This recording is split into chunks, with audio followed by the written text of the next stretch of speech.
Pakistani bureaucracy کے خلاف crack down شروع ہونے والا ہے، یعنی کرپٹ ترین بیوروکریسی۔ خواجہ آصف وزیر دفاع نے پاکستان کی بیوروکریسی کے اوپر الزامات عائد کیے ہیں کہ آدھی سے زیادہ بیوروکریسی جو ہے وہ ڈول نیشنل ہے، اربوں روپے کی سالانہ کرپشن کرتی ہے۔ 22,000 سے زائد سرونگ بیوروکریٹ جو ہیں وہ ڈول نیشنل ہیں، ان کے بیوی بچے ڈول نیشنل ہیں۔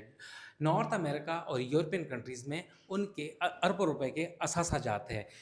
اب فیصلہ کر لیا گیا ہے کیا اب جو ملٹری بیوروکریسی سویلین بیوروکریسی کے خلاف سخت ترین اقدامات کرنے والی ہے، کیونکہ یہ سویلین بیوروکریسی پاکستان کی اکانومی کو، پاکستان کے سوشل فیبرک کو تباہ کر رہی ہے، اور آئندہ کچھ دن میں اہم کریک ڈاؤن سویلین بیوروکریسی کے خلاف اور پاورفل بیوروکریٹ کے خلاف ہونے والا ہے، کیونکہ ان کے حوالے سے اہم فیصلے کر لیے گئے ہیں۔ یہ ملک کی اکانومی کے لیے خطرہ ہیں، سیکیورٹی رسک ہیں۔